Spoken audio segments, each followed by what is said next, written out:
ગૃહમંત્રીશ્રીને હું આખો રિપોર્ટ સુપરત કરું છું કે છેલ્લા 4 દિવસમાં ગોંડલમાં શું ઘટના ઘટી છે. પોલીસ કોઈના ઈશારે જે કામ કરી રહી છે, કાયદાની વિરુદ્ધ કામ કરી રહી છે.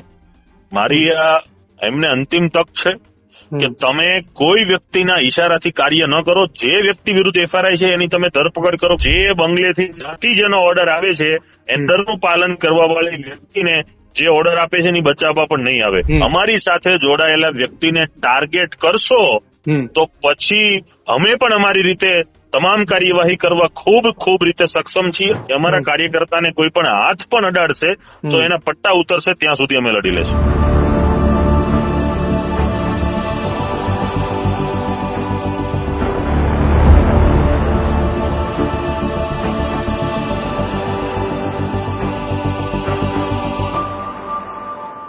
સોશિયલ મીડિયાના માધ્યમથી આપે એક પોસ્ટ કરી છે કે ગોંડલ દર્શનમાં તમારી સાથે જોડાયેલા કોઈ યુવાનને ખોટા કેસની અંદર ફસાવવા અને હેરાન કરવામાં આવે છે.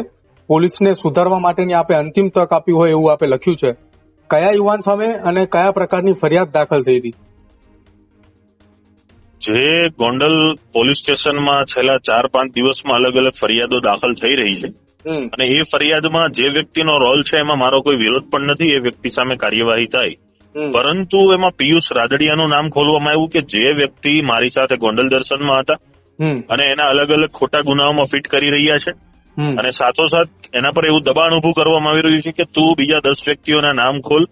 એટલે પોલીસ કોઈના ઈશારે જે કામ કરી રહી છે, કાયદાની વિરુદ્ધ કામ કરી રહી છે. મારી એમને અંતિમ તક છે કે તમે કોઈ વ્યક્તિના ઈશારાથી કાર્ય ન કરો. જે વ્યક્તિ વિરુદ્ધ એફઆરઆઈ છે એની તમે ધરપકડ કરો, કાર્યવાહી કરો, મને કોઈ વાંધો નથી, કોઈ વિરોધ પણ નથી. પણ તમે માત્ર ને માત્ર અમારી સાથે જોડાયેલા વ્યક્તિને ટાર્ગેટ કરશો તો પછી અમે પણ અમારી રીતે તમામ કાર્યવાહી કરવા ખૂબ રીતે સક્ષમ છીએ. જે રીતે, જે ભાષામાં અને એને જે જવાબ જોતો છે જવાબ આપવા માટેની અમે પૂરતી તૈયારી સાથે એનો વિરોધ કરશું, પ્રદર્શન કરીશું. અને જ્યાં સુધી આવા અધિકારીઓ કે સંકળાયેલી પોલીસ કે અમારા કાર્યકર્તાને કોઈ પણ હાથ પણ અડાડશે તો એના પટ્ટા ઉતરશે ત્યાં સુધી અમે લડી લેશું. અલ્પેશભાઈ, આપે પોસ્ટની અંદર એક વાક્ય છેલ્લે અંતમાં લખ્યું છે કે કાયદામાં રહેશો તો ફાયદામાં રહેશો, બાકી બંગલેથી કોઈ બચાવવા પણ નહીં આવે. હા, ચોક્કસ. જ્યારે તમે કાયદામાં રહેવાનું શીખવાડો છો પ્રજાજનોને અને શાંતિથી ધંધો કરતી વ્યક્તિને ઉચકીને તમે ફેરવો છો, 3 પોલીસ સ્ટેશન લઈ જાઓ છો, તમારા પાગિયાઓ મારફતે એની પાસે માર મરાવો છો, તો તમે સમજો છો શું કઈ તમે લુખાગીરી પર છો? કોઈના કહેવાથી તમે લુખાગીરી કરશો?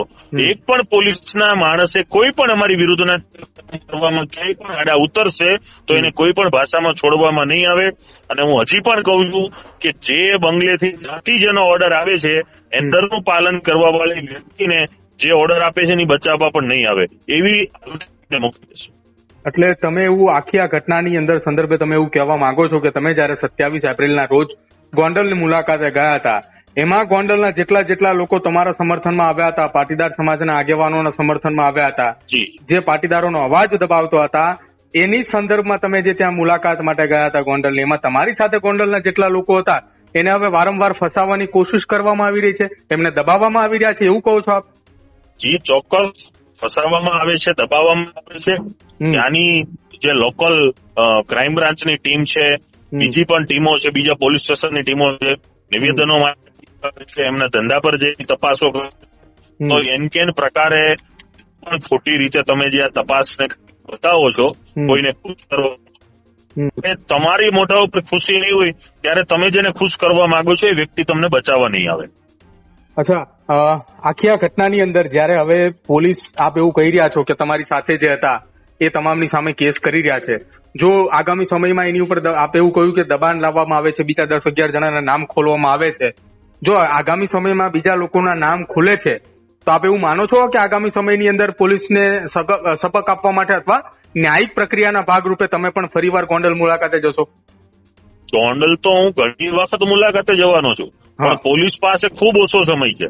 છેલ્લા 2 દિવસથી પિયુષ રાદડિયાને પોલીસ સ્ટેશને લઈ લીધા છે, એની પર ટોર્ચર કરે છે. આજે અંતિમ તક આપીએ છીએ અને આજ સાંજ સુધીમાં ગૃહમંત્રીશ્રીને હું આખો રિપોર્ટ સુપરત કરું છું કે છેલ્લા 4 દિવસમાં ગોંડલમાં શું ઘટના ઘટી છે. આજ સાંજ સુધીમાં હું ગૃહમંત્રીને રિપોર્ટ સુપરત કરું છું. પોલીસને સુધારવા માટેની અમારી અંતિમ તક છે. આ પ્રકરણની અંદર અમે કોઈ પણ કાયદો કાનૂન વ્યવસ્થા બગડે એવું ઈચ્છતા નથી, પણ જો પોલીસ જ પોતે બગાડશે તો એના માટે પોલીસ જવાબદાર બનશે ને આગામી દિવસોમાં ગોંડલમાં જે કંઈ પણ થશે એના માટે પોલીસ તંત્ર સંપૂર્ણપણે જે કોઈ પણ આવા વર્દીની આડમાં ધંધા કરે છે એવી ચોક્કસ પોલીસને અસર થશે એની હું બાંધું છું અને એમને ચીમકી પણ આપું છું કે કોઈ પણ નાના મધ્યમ કે યુવાન વર્ગના કોઈ પણ હિસાબે કોઈ પણ સમાજના કોઈ પણ વ્યક્તિને ખોટી રીતે દબાવવામાં આવશે તો અમે સહન નહીં કરીએ.